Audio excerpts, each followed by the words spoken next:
یہ میرا تجربہ ہے، داخل نہیں ہوا، پھر بار میں اس سے بحث بھی کرتا رہتا ہوں، ابھی وہ الحمدللہ داخل بھی ہو گیا۔ تو اتنا ماہر انسان، جب میں نے اس کی یہ تعویل سنی کا لفظ مشترک ہے افضل اور اخیر میں، ہم لوگ افضل پہ عمل کرتے ہیں، وغیرنا حملوا علی الاخیر، تو افضل کا تو فائدہ ہے، اخیر کا کوئی فائدہ نہیں۔ اس کا آج کل بہت چرچا ہو رہا ہے، پہلے یہ عرب قادیانی کہتے تھے، آج کل سوشل میڈیا پہ آپ ڈالیں قادیانیت اور خاتم النبیین تو بہت قادیانی یہ کہتے ہیں، ہمارے اتنے ویب سائٹ نہیں، فی کی طرح کے لیے سمجھ لیجیے، اور اگر سمجھ آ گئی آج تو فبہا، آج نہ آئی تو پھر بھی میں حاضر ہوں، لیکن اس کو سمجھے بغیر نہ جائیں۔ یہ توفی سے بھی اہم ہے آج کل کے ایام میں، کیونکہ توفی پہ بحث وہ بھی نہیں کرتے، وہ بھی ڈرتے ہیں، جیسے تم لوگ ڈرتے تھے نا توفی پہ بحث سے، اب ڈرو گے تو نہیں۔ تو خاتم کے اندر بحث بہت اہم ہے، اس کو سمجھنا۔ میں 5-6 روز پہلے کسی جگہ میرا خاتم پہ بیان تھا، تو ایک صحافی ہیں لاہور کے، بہت معروف ہیں، انہوں نے کہا حضرت یہ تو بڑا ضروری ہے آپ کا بیان ہے، آج کل تو یہ بہت چکر چلا رہے ہیں۔ اب دیکھیں کیوں، کہ جب وہ بیعت کرتے ہیں مرزے کی تو اس بیعت کے الفاظ ہیں کہ محمد رسول اللہ خاتم النبیین ہیں۔ کبھی آپ نے ان کی بیعت کے کلمات سنے ہیں؟ اچھا، بہرحال اگر سارے نہ سنے تو بتا دیں، ان کی بیعت کے کلمات میں ہیں کہ محمد رسول اللہ خاتم النبیین ہیں، اور ان کے 3-4 نہیں 10-15 ان کے چینل ایسے ہیں جو خاتم النبیین کے نام سے ہیں۔ تو اب یہ دیکھیں کہ مبدأ ان کا خاتم النبیین کے اندر کیا ہے کہ لفظ خاتم مشترک ہے افضل اور اخیر میں۔ یہ کلمہ صحیح ہے آپ کے نزدیک؟ نہیں جی، یہ کلمہ صحیح ہے یا غیر صحیح ہے؟ غیر صحیح۔ غیر صحیح۔ اس کو ہم نے غیر صحیح کیسے ثابت کرنا ہے، یہ میں آج آپ کو پڑھاؤں گا۔ میں اگلا سوال آپ سے نہیں پوچھتا کہ یہ غیر صحیح کیوں ہے، یہ میں سمجھاؤں گا آپ کو۔ دوسری بات میں یہ سمجھاؤں گا، وہ کہتا ہے یہ قول اللہ عز وجل محمد خاتم النبیین مثل قول الناس فلان خاتم المحدثین الا یاتی محدث بعدہ۔ میں مثلا کہتا ہوں کہ مولانا الیاس گمن خاتم المحققین ہے، الا یاتی محقق بعدہ، بولے؟ اسی طرح اللہ نے بھی کہا ہے۔ اب میں آپ کو 2 چیزیں سکھاؤں گا، ایک یہ کہ یہ قول کہ یہ مشترک ہے افضل اور اخیر میں، یہ دجل ہے، یہیں پہ خلط ہے اور یہ بات ہی غلط ہے، اور دوسرا یہ کہ یہ ان کی مثال دینا یہ بھی غلط ہے۔ یہ ہے اصل میرا موضوع آپ کو سمجھانے کا، یہ کہ رسول اللہ آخری نبی ہیں، کافروں کو بھی یہ پتا ہے، عیسائیوں کو بھی پتا ہے، کسی ملحد سے بھی پوچھے تو وہ یہ کہے گا، مگر علمی بات یہ ہے کہ ہم اہل الحاد کے الحاد کو سمجھیں، پھر اس کا مقنع رد پیش کریں۔ اب میری یہ کتاب جو ہے مقالات مکیہ، یہ دیکھ لیں، اس کا 14واں مقالہ جو ہے اسی عنوان پہ ہے، لفظ خاتم لغوی معنی اور خاتم النبیین کی ترکیب کا مدلول و مفہوم۔ اس میرے مقالے کے 63 صفحے ہیں۔ پھر اسی کے ساتھ ایک اور میرا مقالہ ہے، شاید 15واں ہے چونکہ میرے سامنے نہیں ہے، لماذا الافضلیت من الخاتم، کہ اگر رسول اللہ کی افضلیت ہی تم نے ثابت کرنی ہے تو خاتم سے کیوں؟ تو یہ دونوں مقالے میں نے اس کے رد میں لکھے تھے جب میں نے یہ اس کی بات سنی، اور آپ کو کیا میں نے نصیحت کی کہ اہل باطل یا اہل الحاد کے بارے میں خود مفروضہ قائم کر کے رد نہ کیا کر۔ میری نصیحت پہ عمل کریں گے اپنی زندگی میں؟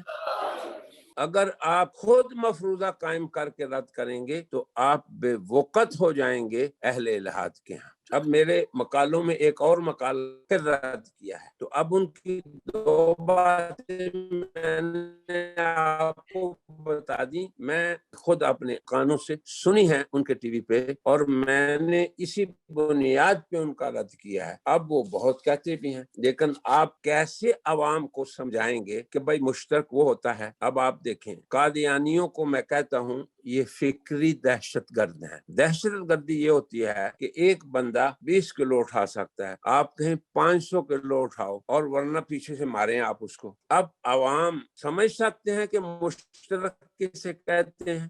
سمجھ سکتے ہیں؟ نہیں، جیسے توفی، اب توفی کے مسئلے کو عوام کو کیسے بیان کرنا ہے، اس پہ میں نے 5 آپ کو محاضرے بھیجے تھے، وہ آپ کے لیے نہیں تھے کہ آپ مولوی کیسے، وہ تھے کہ کیسے بیان کریں۔ اب آج میں آپ کو یہ بتاتا ہوں کہ لفظ خاتم النبیین میں نے اپنے کانوں سے دیکھ، یہ تحفظ ختم نبوت والوں کی بھی سنتا ہوں، اس کی تشریح کیا ہونی چاہیے اور کیسے ہونی چاہیے، میں اللہ کا تحدیث نعمت کے طور پہ کہتا ہوں کہ میں نے اپنے سوا کسی سے نہیں سنا۔ افسوس بھی ہے، تحدیث نعمت بھی ہے۔ میں آپ کو اس پہ ایک اپنا واقعہ بتاتا ہوں تاکہ آپ شیر بنیں۔ میں ایک گلاسکو کے ساتھ ایک چھوٹا سا قصبہ ہے، تو قدرتی ایک سال میں جمعے کے دن وہاں گیا تو میں نے جمعہ پڑھایا اور میں نے یہی بیان کیا جو ابھی آپ کو سکھاؤں گا، خاتم النبیین کی تشریح۔ تو دوسرے سال پھر میں وہاں لندن سے ریل کے ذریعے گیا تو وہ اسٹیشن راستے میں آیا تو اس لڑکے نے، میرے شاگرد نے کہا حضرت آپ یہاں اتر جائیں، جمعہ پڑھا کے پھر میں اور آپ جہاں رات آپ کا کورس ہے وہاں چلیں گے۔ تو جب میں گیا، غور سے سنیں، تو میں جب بیٹھا ممبر پہ تو میں نے لوگوں سے پوچھا کہ کیا بیان کروں۔ اس کا فائدہ یہ ہوتا ہے سوال سے کہ ایک موضوع خود متعین ہو جاتا ہے، پھر لوگ توجہ سے سنتے ہیں، پھر ہمیں بھی اچھے طریقے سے موقع مل جاتا ہے۔ تو انہوں نے کیا کہا، انہوں نے کہا کہ حضرت خاتم النبیین کی تفسیر کے علاوہ جو مرضی آپ بیان کریں، ما هو الشاہد، بولیں اس میں کیا شاہد ہے کہ ہم مسائل ختم نبوت کو ٹھیک طرح سے ڈیل ہی نہیں کرتے، معالجہ ہی نہیں کرتے۔ نحن لا نعرف کیف نعالج هذه المسائل۔ اب جب میں نے ایک ہینڈلنگ ٹھیک کی تو 1 سال کے بعد بھی لوگوں نے مجھے کہا کہ وہ نہ بیان کریں۔ اسی طرح کے ایک دوسرا قصہ ہے میرے ساتھ ایک دوسرے شہر میں، تو وہاں پہ میں نے مسیح موعود کی بات کی۔ وہاں ہمارے ایک دوست تھے سیاسی، تو میں انہیں ملنے جاتا تھا بھی، انہوں نے کہا مولوی صاحب یہ میرا ایک شہر واحد انگلینڈ میں ایسا ہے جس میں صرف ایک مسجد ہے، بریلوی، دیوبندی، شیعہ، سنی، وہابی، انڈین، پاکستانی، ایک ہی مسجد ہے، وہ چھوٹا سا شہر ہے، تو ایک بیان کر جائیں۔ میں نے کہا میں تو آپ کا پتہ لینے آیا تھا۔ بہرحال میں مسجد میں گیا تو میں نے ایک بات کہی کہ اے لوگو یاد رکھو کہ مسیح موعود وہ ہوگا جو ایک دفعہ دنیا میں پہلے آ چکا ہوگا، بس یہ بات، اسی پہ میں نے بات کی۔ اب آپ حیران ہوں گے کہ پھر دوسرے سال میں سال بعد جاتا تھا، پھر اس کو پتہ لے، میں وہاں، وہ ہمارے دوست بیمار تھے، بیماروں کا پتہ لینے جانا یہ بھی دین کا حصہ ہے۔ من الدین عیادت المریض۔ میں آج بخاری کے سبق میں ایک چیز اسی طرح کی پڑھا رہا تھا لوگوں کو، تو جب گیا اس نے کہا مولانا آج پھر بیان کر دیں۔ میں نے کہا میری ایک شرط ہے کہ جو پچھلے سال میں نے بیان کیا تھا ایک آدمی بتا دے کیا ہے تو میں بیان کروں گا۔ یقین کریں میں وہاں گیا، بہت لوگ تھے، مسجد تھی، میں نے کہا کہ پہلے یہ بتائیں کہ پچھلے سال میں نے کیا کہا تھا، آگے سنیں۔ انہوں نے کہا کہ حضرت آپ موعود ہیں۔ کیا سمجھے؟ مجھ سے بھی وہ شعر نکلے کہ حضرت آپ کیا ہیں، کیا مطلب اس کا؟ وہ میری بات کو سمجھ گئے تھے کہ نہیں؟ دیکھو بیٹا، یہ ہے ہمارا فرض، میرا اور آپ کا وارث نبی ہونے کا یہ فرض ہے کہ ہم یہ سمجھیں کہ کیف نبین هذه المسائل۔ ہم لوگ دیکھیں، میں نے خود MA ایجوکیشن بھی کیا ہوا ہے، ہمارے مدرسے سے مدرسین طلبہ نکل جاتے ہیں، کسی جگہ ان کی ٹریننگ ہوتی ہے کہ کیف تدرسون کیف نعالج، ان کی تو یہ بھی تربیت نہیں ہوتی کہ وہ کسی بزرگ کی صحبت سے کچھ سیکھ لیں۔ جب میں مولانا ادریس سے ہم پڑھتے تھے بخاری، کہتے ارے مولوی صاحب ہم جب فارغ ہوتے تو 1 سال کے لیے 6 مہینے کے لیے ہم تھانہ بھون چلے جاتے۔ کون تھے وہاں؟ حضرت تھانوی۔ یہاں ہم چلے جاتے رائے پور، وہاں شاہ عبد الرحیم، بڑے شاہ عبد الرحیم، یا ہم چلے جاتے وہاں پہ سہارنپور مولانا خلیل۔ خدا کے بندو، یہ تربیت، مولانا ادریس صاحب آگے فرماتے کہ تم لوگ مصلح آدم بن جاتے ہو ممبر پہ اور اپنی اصلاح نہیں ہوتی۔ 2 چیزیں یاد رکھ، ایک تو اصلاح اور تزکیے پہ زور دو، یہ انتہائی ضروری چیز ہے، اللہ سے لینے کا راستہ صرف یہی ہے، اور دوسرا علمی مسائل کو بیان کرنے کا طریقہ سیکھو، خدا کے لیے سیکھو۔ میں نے آپ کو 2 مثالیں دی ہیں اپنی، یہ نہیں ہے کہ یہ کسی کتاب میں لکھا ہوا تھا۔ جب ہم اللہ سے مانگیں کہ اللہ اللہ یہ مسئلہ مجھے پڑھانا ہے، تو مجھے سلجھا دے، تو اللہ سلجھا دے گا۔ میں آپ کو یقیناً کہہ رہا ہوں کہ میں نے کسی سے یہ نہیں سنا کہ کسی مولوی نے اپنی، میری 60-70 سالہ تجربہ ہے میرا مولویوں کا، میں نے عمر آپ کو نہیں بتائی اور نہ بتاؤں گا، اور نہ میں نے کبھی کسی کو بتائی ہے۔ میں نے کبھی کسی مولوی سے یہ نہیں سنا کہ وہ آیت خاتم النبیین کی ایسی تفسیر کرے جس سے لوگوں کا یہ شبہ نکل جائے۔ وہ کیا ہے میں آج آپ کو سمجھاتا ہوں۔ آیت خاتم النبیین سے پہلے کیا ہے؟ اس کا شان نزول۔ عجیب بات ہے، یہ واحد آیت ہے جس کا شان نزول بھی قرآن ہی میں ذکر ہے۔ تو شان نزول میں نے کسی مولوی سے نہیں سنا، میں البتہ ہر جگہ بیان کرتا ہوں۔ جب میں آیت خاتم النبیین بیان کرتا ہوں تو شان نزول بیان کرتا ہوں۔ اب آپ کو پتہ ہے شان نزول کیا ہے، میں وہ بیان نہیں کروں گا، لیکن آپ کو نصیحت کرتا ہوں کہ شان نزول اس موقف کی تردید کرتا ہے جو قادیانیوں کا ہے۔ شان نزول یہ ہے کہ جب رسول اللہ صلی اللہ علیہ وسلم کو حکم ہوا کہ زید جو تمہارے بیٹے ہیں، جن کی نسبت لوگ آپ کی طرف کرتے ہیں، یہ آپ کے بیٹے نہیں ہے، تو زید کی نسبت کٹ گئی رسول اللہ سے، زید کو بھی تکلیف ہوئی، اور کافروں نے یہ کہا کہ لو جی اولاد ہی نہیں، کوئی نرینہ ایک بچہ تھا لے پالک، اس کی بھی نسبت کٹ گئی، تو اب ان کا نام باقی نہیں رہے۔ تو اب یہاں طول نام کی ضرورت تھی یا افضلیت کی ضرورت تھی؟ طول زمانہ کی۔ معنی متعین ہو گیا؟ افضل طول زمانہ پہ دلالت کرتا ہے یا آخری دلالت کرتا ہے؟ آخری۔ بس اب میں آگے نہیں بیان کرتا۔ اس شان نزول کو بیان کرنے کے لیے 2 جمعے کا میں نے آپ کو مادہ دے دیا۔ جب آپ اس آیت کے اس شان نزول کو اچھی طرح بیان کریں گے، قرآن کی آیتیں لے کے پڑھیں گے، وما کان للمؤمن ولا مؤمنۃ اذا قضى الله ورسوله امرا ان يكون لهم الخيرة من امرهم الى آخری۔ پھر آگے دیکھ، اللہ تعالیٰ نے وہی قصہ زید کا فلما قضى زید منها وطرا زوجناکا، اس قصے کو بھی جب آپ بیان کریں گے، بہت خوبصورت قصہ ہے یہ قصہ۔ اس بات کی نشانی ہے کہ لوگ یاد رکھیں گے۔ قصہ یہ ہے کہ رسول اللہ بھی ڈرتے تھے کہ لوگ کیا کہیں گے، کہ اپنے بیٹے کی بیوی سے شادی، وَتُخْفِي فِي نَفْسِكَ مَا اللَّهُ وَتَخْشَى النَّاسَ۔ حضرت ام المومنین عائشہ فرماتی ہیں لو ان محمدً کتم شیئا، اگر محمد کسی چیز کو چھپانا چاہتے تو اس آیت کو چھپا دیتے۔ اس قدر اس آیت میں نبی پاک صلی اللہ علیہ وسلم کو اللہ کا خطاب توجیہی خطاب ہے۔ اب آپ سے میں پوچھتا ہوں، اگر اس قصے کو آپ بیان کریں گے تو کیا خاتم النبیین کی آیت کا وہ معنی جو ہم کرتے ہیں لوگوں کو یاد رہے گا یا بھول جائیں گے؟ یاد رہے گا۔ آپ نے کبھی کسی مولوی سے سنا اس سے پہلے کہ اس نے شان نزول یہ بیان کر کے، حالانکہ اللہ کی شان یہ ہے کہ اس شان نزول کو قرآن نے بیان کیا ہے، پھر بھی مولوی غافل ہے؟ ایک بات اب چھوڑ دیں، اگلی بات دیکھیں۔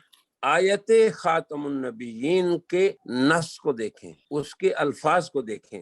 اللہ فرماتے ہیں ما کان محمد ابا احد من رجالکم، تو یہ رجال کی ابوت کی نفی کا کیا توق ہے خاتم النبیین کے ساتھ؟ کیا توق ہے؟ آگے پھر فرمایا لیکن رسول اللہ، اب یہ لیکن کا کیا جوڑ ہے؟ صرف اللہ یہ فرما دیتے کہ ان محمدن صلی اللہ علیہ وسلم هو خاتم النبیین ولا نبی بعدہ، آخر یہ نفی ابوت رجال اور لیکن کی تلوار، اس کی کیا ضرورت تھی؟ اگر آپ اس چیز کو عوام کے سامنے بیان کریں گے تو یہ کوئی علمی بات نہیں ہے کہ عوام نہیں سمجھ سکیں گے۔ ٹھیک ہے مشترک معول علمی بات ہے، مگر یہ شان نزول کو علمی بات نہیں ہے۔ تو خدا کے لیے جب آیت خاتم النبیین بیان کریں تو اس کا شان نزول میرے جیسا آدمی 4 جمعے اس پہ لگا سکتا ہے، 4 گھنٹے میں اس پہ تقریر کر سکتا ہوں۔ اب اللہ نے ابوت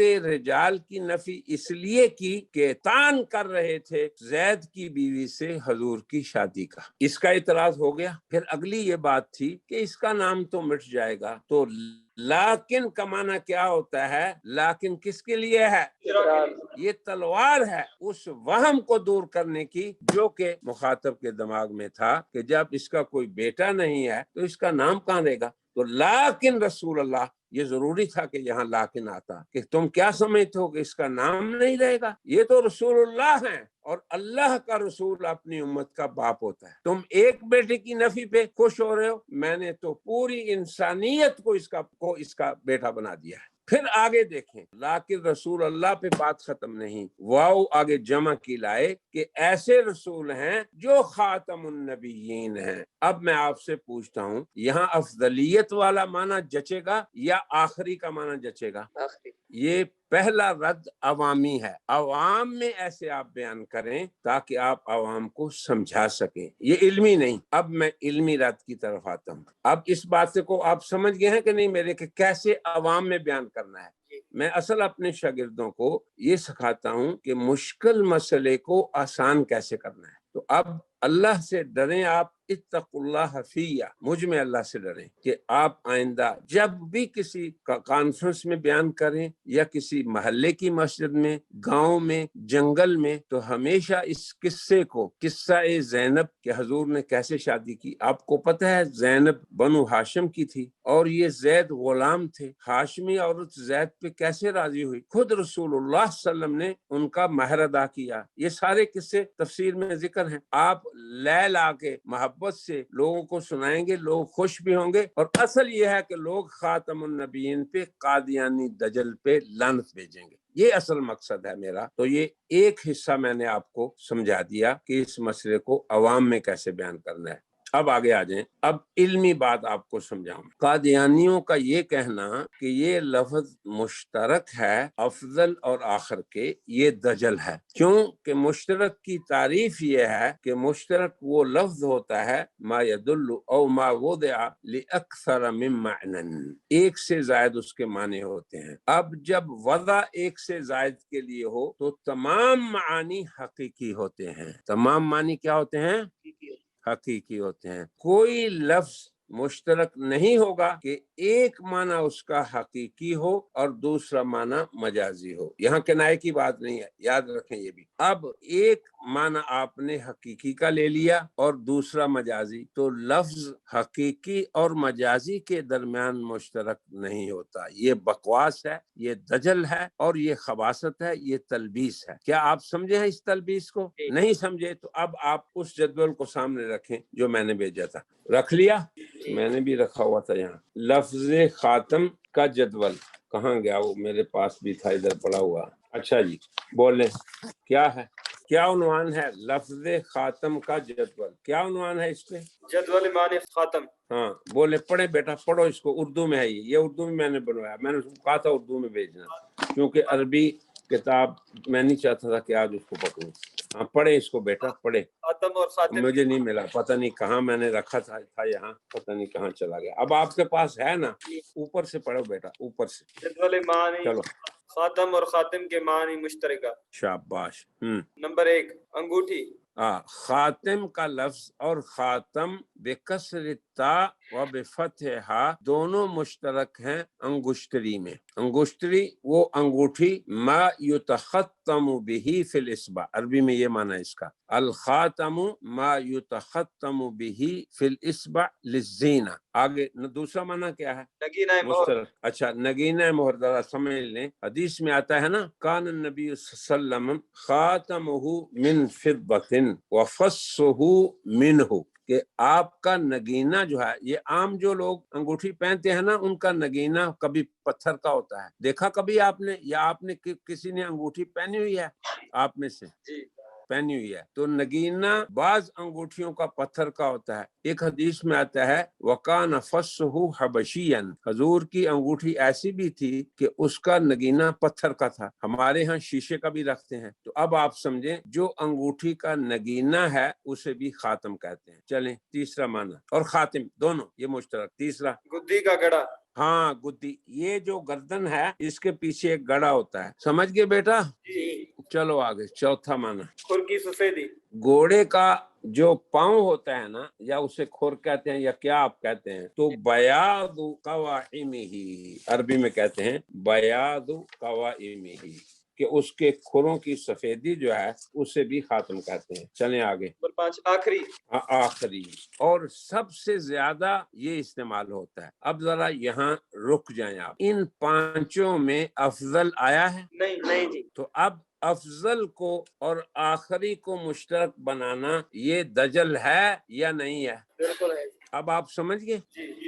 اب تو ماشاءاللہ آپ عوام کو بھی سمجھا لیں گے یہ بات۔ تو لفظ جو مشترک ہے، کیا اس کی تعریف ہے؟ ما وضع لمتعدد، یعنی کئی معنی کے لیے۔ تو جب وضع لفظ کی سب معنی کے لیے ہوگی تو وہ سب حقیقی معنی ہوں گے۔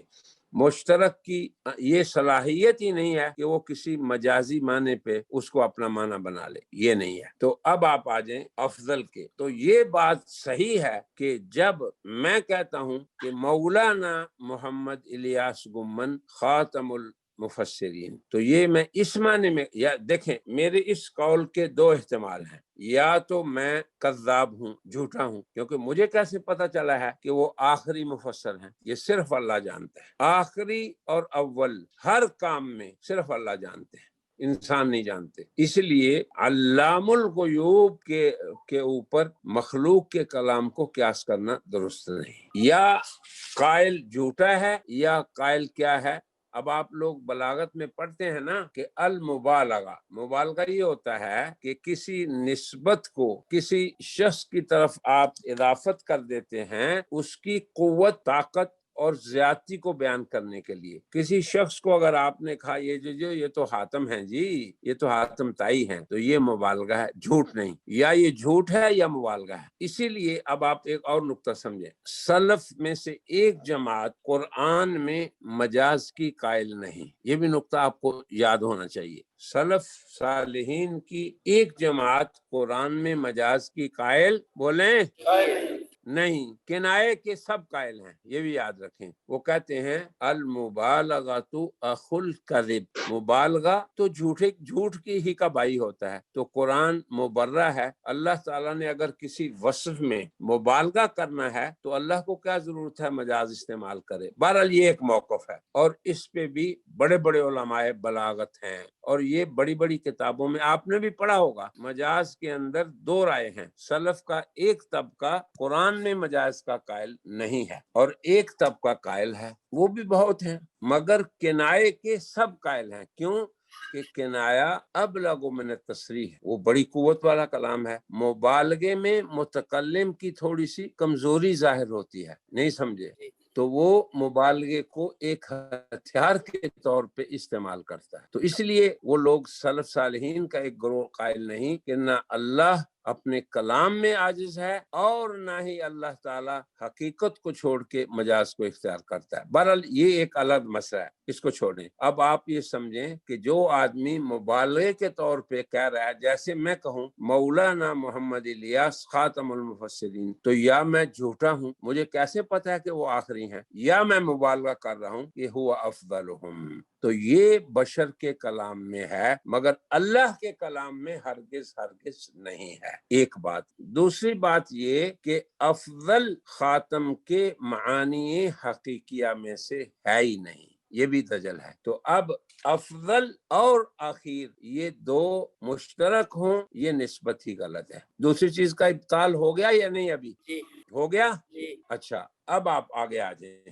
دو آیتیں یاد رکھیں آپ، ایک آیت خاتم النبیین، اس کے اندر اللہ حضور کی آخریت زمانی کو بیان کر رہے ہیں، چونکہ لوگوں نے یہ کہا تھا کہ اس کا زمانہ شہرت بہت تھوڑا ہے کیونکہ اس کا بیٹا نہیں، شہرت مک جائے گی۔ اللہ نے آخریت زمانی کو بیان کرنے کے لیے کون سی آیت کا اختیار کیا؟ وَخَاتَمَ النَّبِيِّينَ، یہ اس کا موضوع ہے، یاد رکھیں آپ۔ شان نزول سے شروع ہوں اور اس آیت سے شروع ہوں، اس آیت سے وَإِذْ تَقُولُ لِلَّذِي أَنْعَمَ اللَّهُ عَلَيْهِ وَأَنْعَمْتَ عَلَيْهِ أَمْسِكْ عَلَيْكَ زَوْجَكَ، یہاں سے اس آیت کی تفسیر جب بھی آپ نے بیان کرنی ہے کہاں سے شروع کرنی ہے؟ بولو وَإِذْ تَقُولُ، ورنہ ظالم ہوں گے آپ اگر آپ نے آیت خاتم النبیین کی تفسیر کرنی ہے وَإِذْ تَقُولُ سے نہ شروع کریں۔ اس ظلم کو آج کے بعد آپ نے نہیں کرنا۔ میں نے کبھی بھی آیت خاتم النبیین کو بغیر اس کے مقدمے کے شروع نہیں کیا۔ اب آپ دیکھیں عموماً شان نزول احادیث میں ہوتا ہے بیان، ہے یا نہیں؟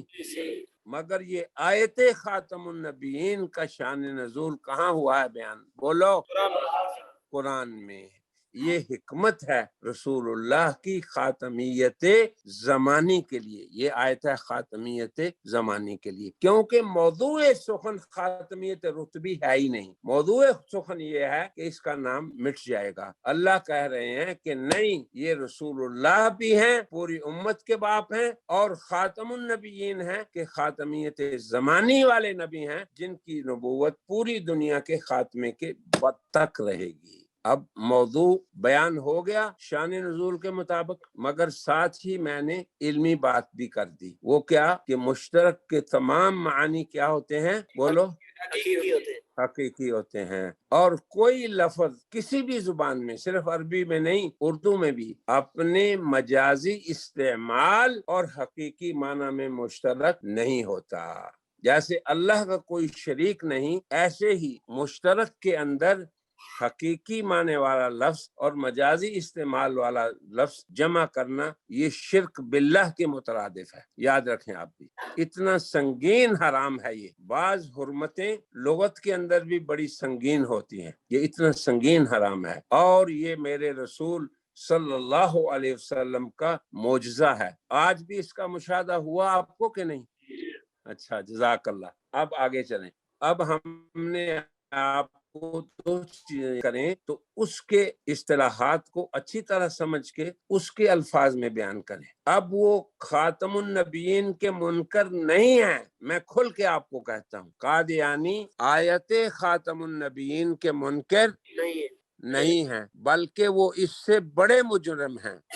میری کتاب کا دوسرا مقالہ جو ہے، مقالات مکیہ کا دوسرا مقالہ، اس کا عنوان ہے اردو میں یا عربی میں، بس اس کے اندر میں نے یہ بیان کیا ہے کہ کفر و اسلام کا ضابطہ کیا ہے۔ تو تین طبقے دنیا میں ہیں موجود، ایک اہل ایمان و تسلیم، اور دوسرا اہل کفر عناد، اور تیسرا اہل الحاد۔ تو اہل الحاد کا کفر منکرین علنیین سے زیادہ سنگین ہوتا ہے، تو یہ بدماش جو ہیں ان کا کفر منکرین علنیہ سے زیادہ خطرناک ہے۔ تو اس کا نام ہے ضابطۃ الایمان والکفر۔ تو مقالات مکیہ، اس کا پہلا مقالہ ہے دین، کیسے آپ سمجھیں اور کیسے بیان کریں۔